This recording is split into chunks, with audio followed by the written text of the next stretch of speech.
Kakinada rural నియోజకవర్గంలో ఉమ్మడి అభ్యర్థి పంత నానాజీ ఇంటింటా ప్రచారం నిర్వహించారు. జనసేన నాయకులు పెదిరెడ్ల ప్రసాద్ రావు, రెడ్డి చందు, గ్రామాధ్యక్షులు గంటా ప్రసాద్ ఆధ్వర్యంలో వాకలపూడి రామకృష్ణ నగర్, సట్టిబల్జే ప్రాంతాల్లో జనసేన నాయకులు పృథ్వీరాజు, టీడీపీ నాయకులు నూర్కుర్తి వెంకటేశ్వరరావు, రామదేవ్ సీతేశ్వర, బీజేపీ నాయకులు రంబల వెంకటేశ్వరరావు, యార్లగడ్డ రామ్కుమార్, జనసేన నాయకులు గింజాల శ్రీనివాస్తో కలిసి ఇంటింటా ప్రచారం నిర్వహించి రాబోయే ఎన్నికల్లో గాజు గ్లాసు గుర్తుకు ఓటు వేసి అఖండ మెజారిటీతో గెలిపించమని జనసేన, టీడీపీ, బీజేపీ ఉమ్మడి అసెంబ్లీ అభ్యర్థి పంత నానాజీ కోరారు.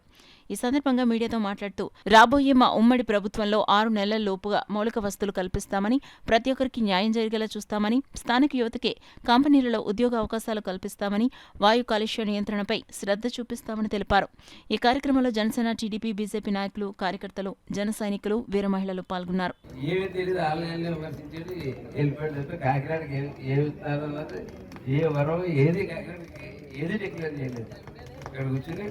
వచ్చి కాకినాడకి ఏమీ డిక్లేర్ చేయకుండా ఏమీ చెప్పకుండా పార్టీ మాటలు మాట్లాడుకుని వెళ్ళిపోయాడు. నేను ఇంకోటి కూడా చూశాను, ఆ జనం ఇక్కడ జనం కాదు. ఎందుకంటే మన గ్రేట్ కన్నబాబు గారి పేరు చెప్పి మాట్లాడుతున్నప్పుడు కనీసం ఆ జనం నుంచి ఒకటి కూడా టపట్లు కొట్టలేదు. అంటే ఆ జనం కూడా ఇక్కడ జనం కాదు, ఇక్కడ జనం వెళ్ళలేదు.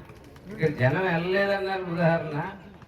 ఈవేళ మీరు బైక్ పెట్టుకుని మీరు ఈ పెట్టుకుని ఊరు తిరిగితే చెప్తారు ఏ ఊర్లో ఎన్ని బస్సులు ఆగిపోయి, ఏ ఊర్లో 8 బస్సులకి 7 చొప్పున ఎక్కారు. నేమం గ్రామంలో ఎన్ని బస్సులు ఆగిపోయింది? 7 బస్సులు అక్కడ ఆగిపోయింది. కొవ్వూరు 12 బస్సులు, 14 బస్సులు పోతే 12 బస్సులు ఆగిపోయాయి అక్కడ. మిగిలిన ఆ బస్సులో 6, 7, 8 చెప్పిన ఎక్కారు. చంద్రబాబులో 9 బస్సులు ఆగిపోయాయి జనం లేక.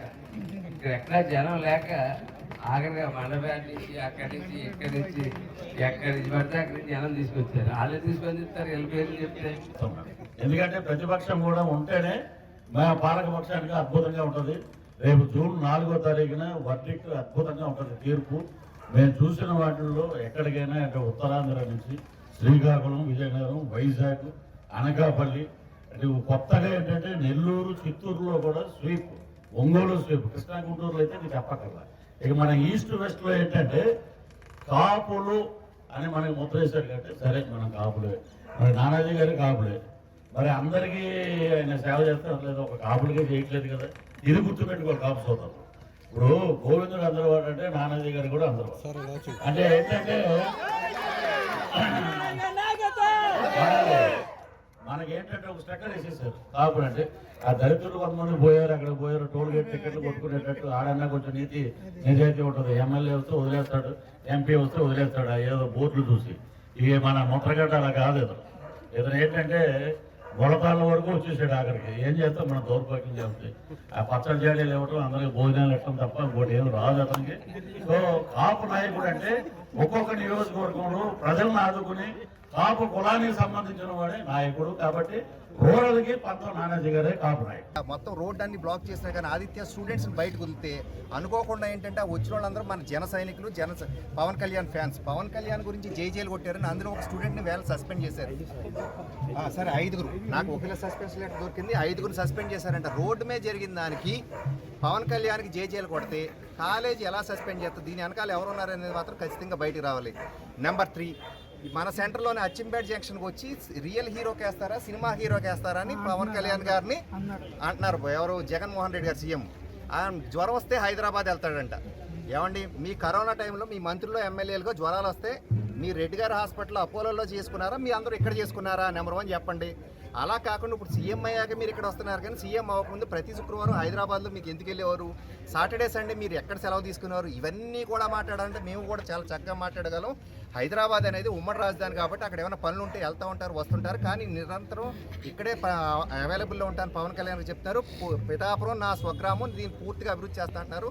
జై పవన్ కళ్యాణ్. వెనకాల మేము అందరం ఉన్నాం. ఖచ్చితంగా వారి కోసం మేము అందరూ కూడా పాటుపడి నెగ్గించుకుంటాం. అలాగే ఆ పార్టీ తరపున పంత నానాజీ గారు కూడా అసెంబ్లీలో ఉన్నారు కాబట్టి ఇక్కడ ఆయన కానీ ఇక్కడ ఉన్న ఎంపీ సీటు కానీ ఖచ్చితంగా గెలవడం. మీరు ఎంత పిచ్చి చేస్తే మేము ఇంకా రెచ్చిపోతూ ఉంటాం, ఇంకా ఎక్కువ అత్యధిక మెజార్టీతో గెలిపించుకుంటాం. దయచేసి ప్రజలందరూ రిక్వెస్ట్ చేస్తుంది ఏంటంటే, ఇప్పటివరకు గుర్తు రాలేదు వాకర్పూడిలో చాలా మంది కిల స్థానంలో ద్రోహం జరిగింది. అడుగులు ఎవరికి కిల స్థానం రాలా వాకర్పూడి విలేజ్. ఇవాళ వాళ్ళందరినీ పిలిచి మీకు పలానా చోట కేటాయించేస్తున్నా వెళ్ళి మీ ఫోటోలు తీసుకోకుండా వెళ్ళి ఇక్కడ ఆక్యుపై చేసుకోండి, మీరు ఇల్లు కట్టేసుకోండి అంటే ప్రలోభ పెడుతున్నారు. కోడ్ వచ్చిన తర్వాత చేస్తున్న పనులు ఇవన్నీ కూడా ఇవన్నీ ఖండించాల్సిన అవసరం ఉంది. ఇప్పుడు నేను చెప్పిన సైట్ ఏదైతే ఏటారు కూడా పక్కన ఉన్న సైట్ 250 గజాలు ఆటో వేరియంట్ కేటాయించాలని చెప్పేసి కన్సర్న్ పంచాయతీ అధికారుల్ని మేము ఒత్తిడి తీసుకొస్తాం. మేము తీవ్రంగా ఖండిస్తున్నాం. ఎందుకంటే అక్కడ పశువులకి వాటర్ పెట్టుకోవడానికి అవకాశం లేదు. సుమారు వాకలపూడి విలేజ్లో తక్కువ 2000 పశువుల పైన ఇవాళ మిల్క్ క్యాట్లు ఉన్నాయి. వాటికి తాగునీటికి చాలా కష్టం ఉంది. ఆ చెరువు ఉన్నప్పుడు బాగుండేది, చెరువు లేకపోవడం వల్ల ఆల్టర్నేటివ్ అడిగారు. రైతు అడిగిన ఆ ప్లేస్లోనే ఇవాళ ఆటో యూనియన్కి స్థలం ఇస్తామని చెప్పి అంటున్నాం. సో ఇది చాలా ఎక్కడో ఉన్న ఆటో యూనియన్కి స్థలం ఇవ్వడం కానీ ఇక్కడ ఉన్న పశువులకి మీ మిల్క్ క్యాట్లకి వాటర్ ఫెసిలిటీ ఇవ్వాలని అడుగుతుంటే దీని పక్కన పెట్టి దాన్ని ప్రజలు పెడుతున్నాం పంచాయతీ. ఇది ఇల్లీగల్ కోడ్ ఉల్లంఘించడమే. ఇది ఎప్పుడో జరగలే. గత వారం రోజుల నుంచి పంచాయతీ సిబ్బందులు ఇబ్బంది పడుతూ ఉన్నారు. ఇది మా దృష్టికి రావడం వల్ల ప్రస్తుతం ముఖ్యంగా నేను తెలియజేస్తున్నాను.